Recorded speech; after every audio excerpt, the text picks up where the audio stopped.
Hey YouTube. Yeah, just out goofing off. It's a pretty warm day. This points down a little bit more. Looking at Karen's seat. She is making all kinds of noise again. Clicks, creaks, does whatever.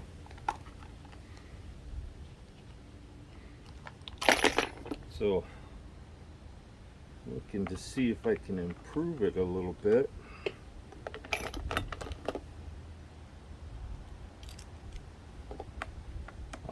This is an electric seat that came on the bike originally, and it has some of the last mirror shocks on it like this Cloud 9 does, but the Cloud 9, well, if I can get it, or even get it to come apart, it should. Nothing holding it.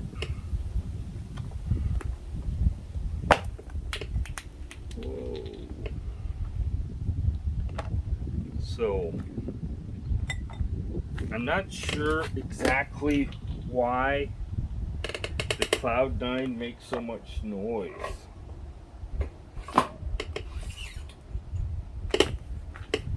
It's basically the same design as the electric. I've tried oiling it, and it basically did nothing. So we're going to try looking and seeing if we can figure out why it's clicking again. I can tell right now, I can see that the last mirror's out of place on this side over here, so let's see what we can do with it.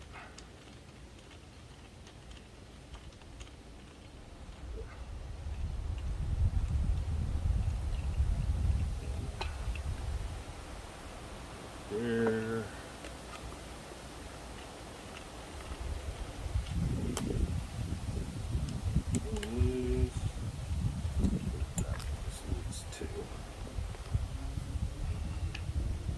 Seats aren't as complicated as you might think they are. Her elastomer's broke on this side already.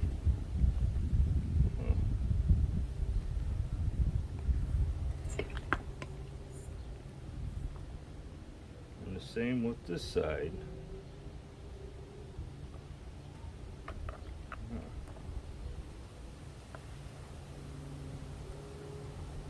And all it really is a spring in there that holds these together.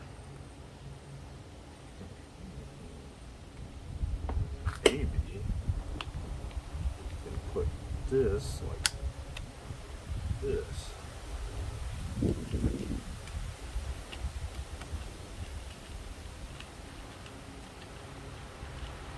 These are a pain to get started for some reason. Before we do that. Now the elastomers on the electric are quite a bit smaller than these are, so I can't just swap the elastomers out on it.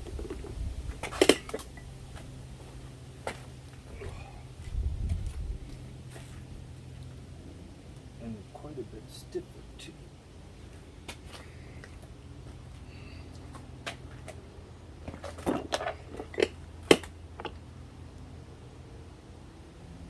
Better supported.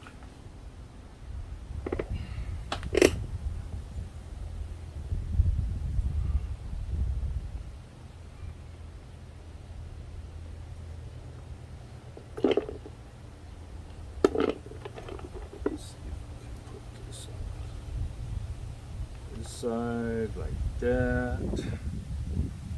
Put this one on this side like that.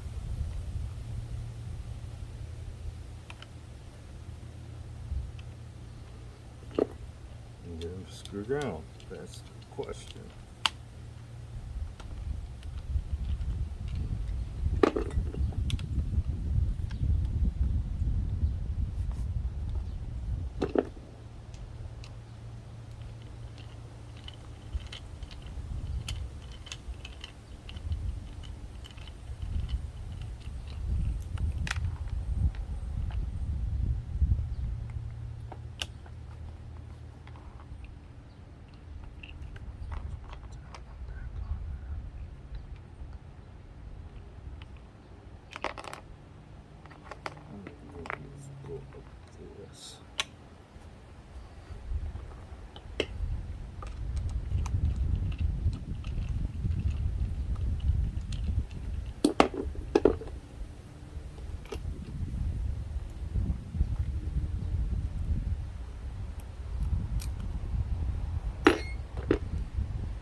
his piece. Getting these lined up.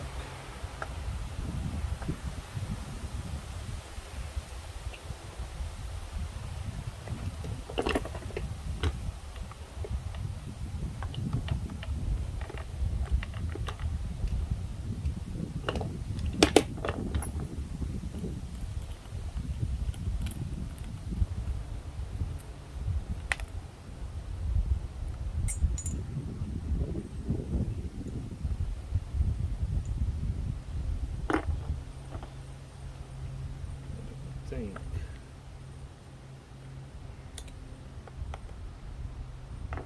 that I'm going to get them to line up like this.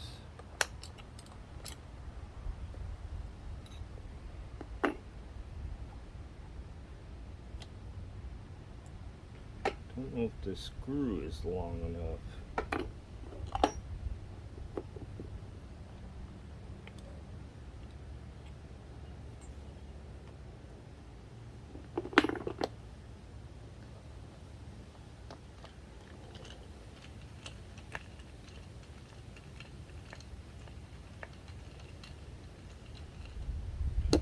Now here in the sun, before I go for my bike ride, probably isn't a good idea, but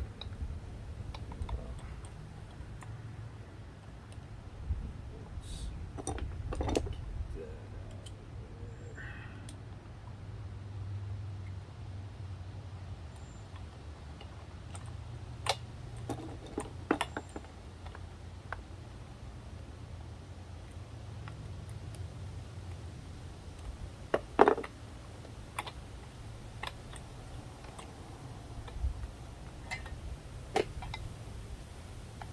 Okay, now let's try this. So we'll put this back like that, like that.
Maybe.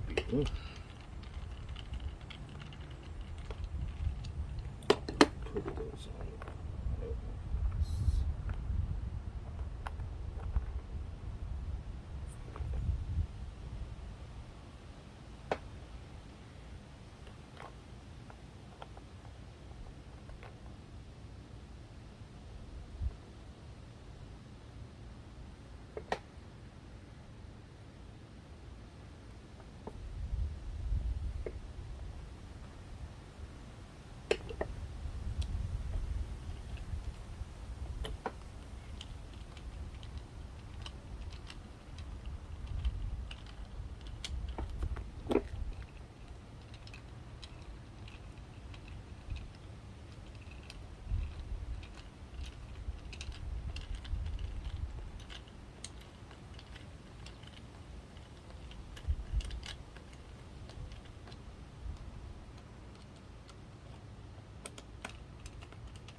Two.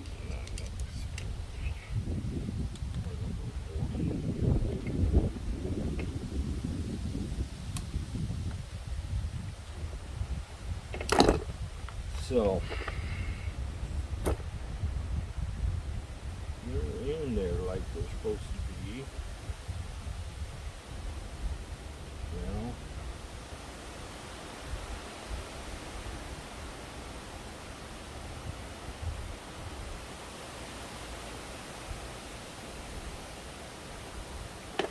Well, my opinion of this seat isn't very good. Let's just put it that way.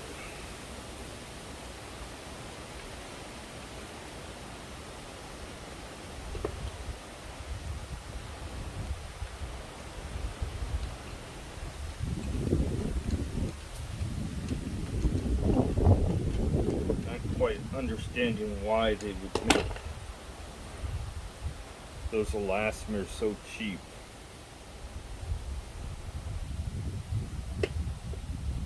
Has some spring in it. Oh, tight. Oh.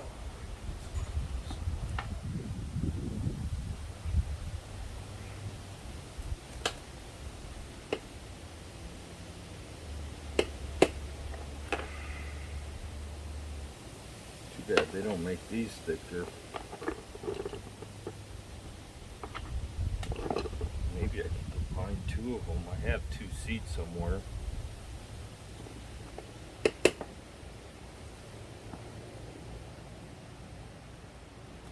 Two would be a little thick, maybe.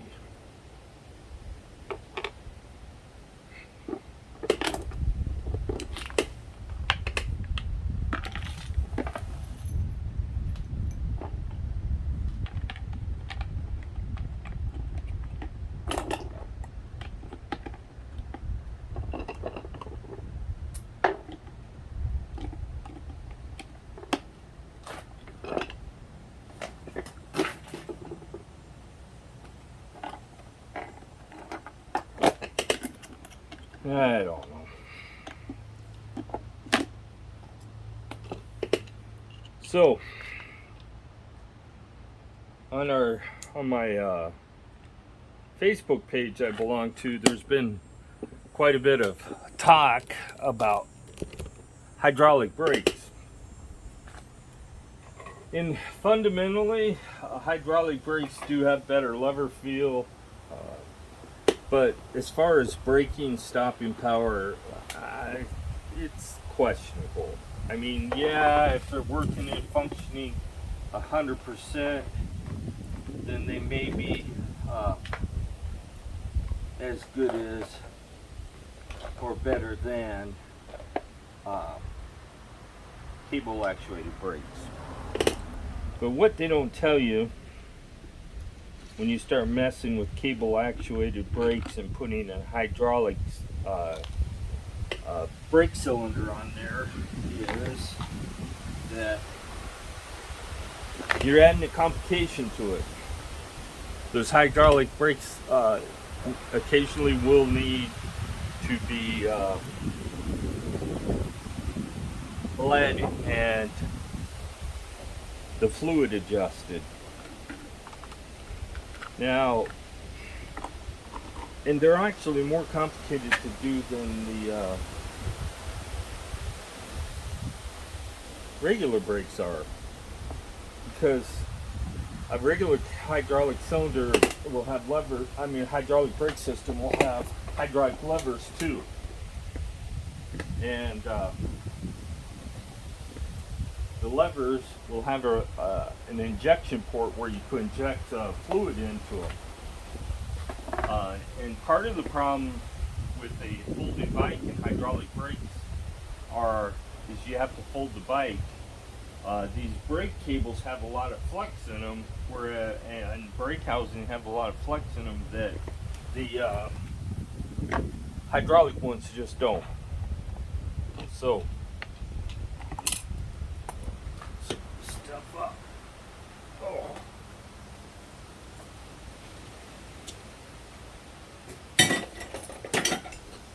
So the biggest problem right now, let me turn the bike around so you can see the caliper side.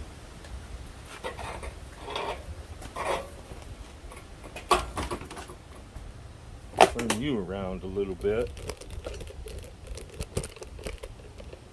and point you down a little more. The biggest problem with these brakes that are on this is not the brake calipers, it's the cable housing. This is the bottom of the line when it comes to cable housing. You can't get any worse than this stuff. This is supposedly 5mm. It looks like it's sub 5mm, but it might be 5mm. The front, as you notice, has very little resistance. And so if you look at these cables, and when you feel them, they're rough. On a good brake cable, the manufacturer sands down the flat surface and it's flat. There's no roughness to it. So basically they make it round all the way around with no cable protrusions. And then they pre-lubricate those cables. These cables have not been. And the housings have a Teflon or plastic lining that the cables actually slide in that's been lubricated. So on this bike, the Achilles heel has been this back brake. The front brake pretty much stays put because it doesn't have the friction in the cable that this one does. You're talking 4 feet of cable and housing there versus 6 feet on this one. I don't even think that's 4 feet. It's probably more like 3.5 feet. So about 6 feet over here, and this cable housing goes all the way up to there, so that's a good 6 feet. So the more cable housing you have, the more resistance. The worse the quality, the more resistance. The more bends, the more resistance. So as you notice, my wife's cable housing is outside the stop because it was causing it to bend more and offer more resistance. Now I haven't had to readjust the brakes since I did that. It's been pretty much dead on. I still think there's something going on with this rotor. I think there's on somewhere along the edge of it, there's something sticking up that catches and makes a tinging noise once in a while, but if it doesn't bother her, I'm not going to mess with it. The seat has been clicking and making noise. It bugs her, it bugs me. I am thinking we're going to have to go to a different seat. I have a different seat I can put on there. I'm not sure she'll like it, but I'm gonna ask her. It came off of her 26-inch bike.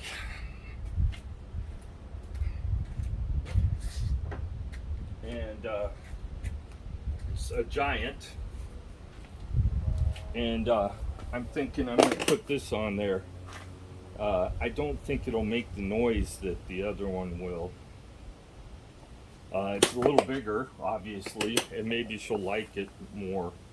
I'm going to put it on as an experiment just for one bike ride and see if she likes it. Matter of fact, I might as well do it while you watch.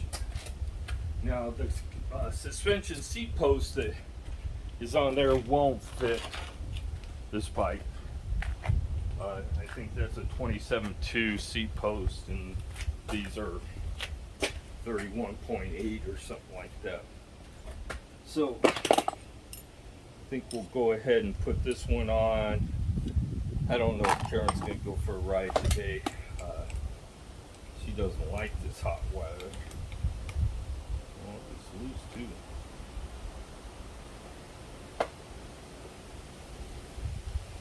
She hasn't ridden this bike in quite a while. We tried to give it to our stepdaughter, and it was $500, $600 when it was new.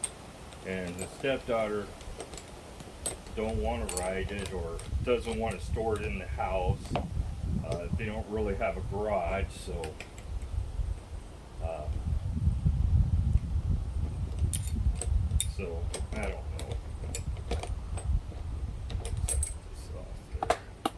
pretty light seat actually, probably lighter than that one is. Let's take this one off. And this takes a different outlet, obviously. This is a micro adjustable, and it actually adjusts by how much you set the screws.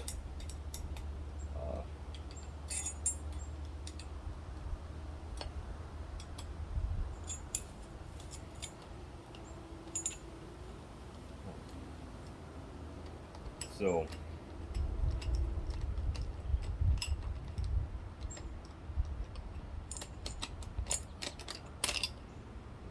yeah, this is heavier than this one is. Who would figure? I wouldn't have thought that. This one's quite a bit bigger than this other one. And it's got purple pinstripes in it. That'll make any woman happy.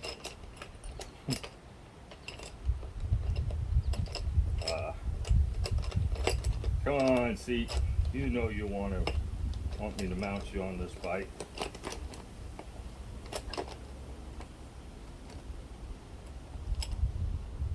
Call me Fumble Fingers.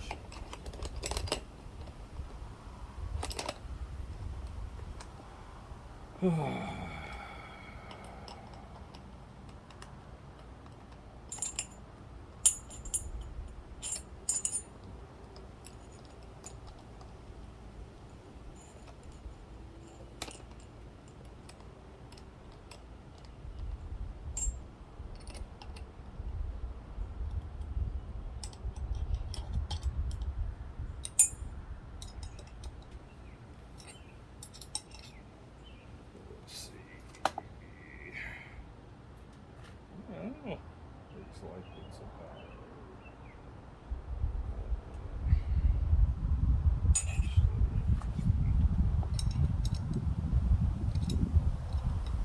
It's been threatening to rain all day.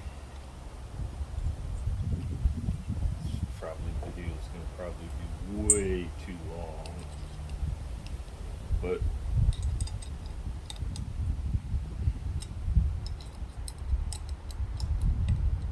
we'll see what Karen thinks about this seat.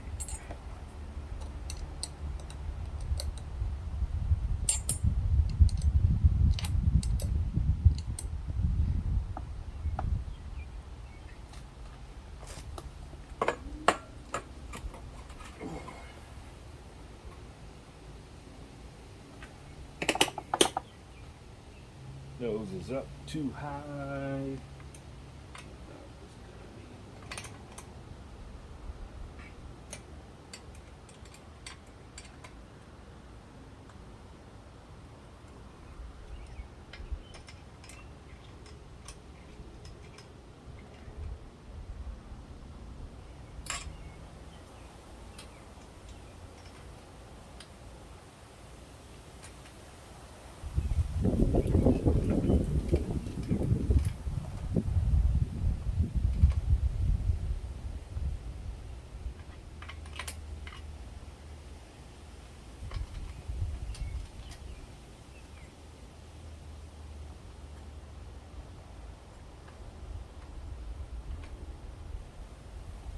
Guess it would help if I was going the right way, right?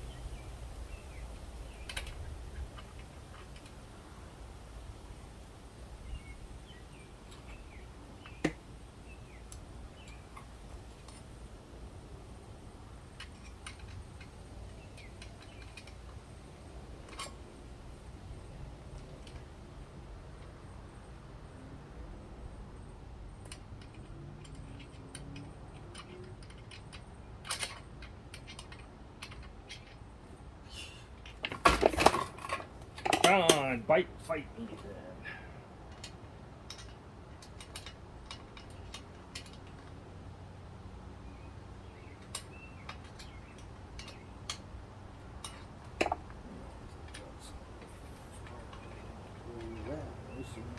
Tighten up the back.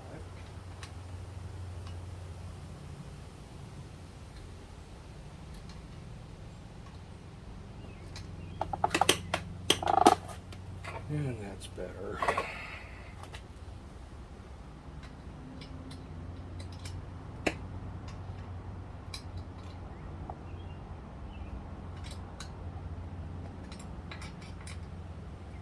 And wouldn't you know, it's going to start raining.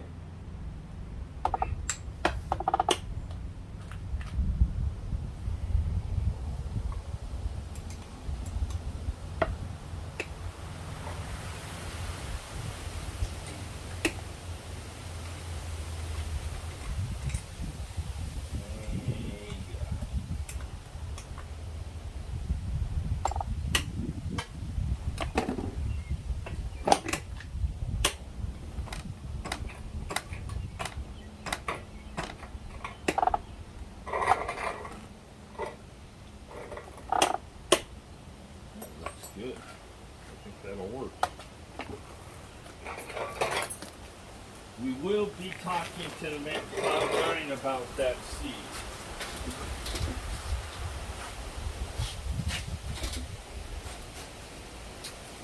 Because, quite frankly, that's unacceptable that the elastomers are breaking on the seed already. Get this out of the rain.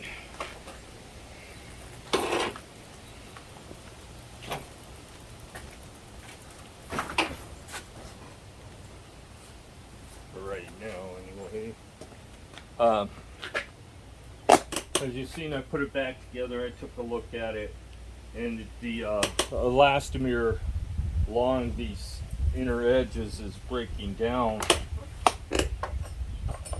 and not sure if that's why it was making noise or not, but we're going to take it off for now, see if Karen likes that seat, and if she does, we'll see if we can get that one. I'm going to write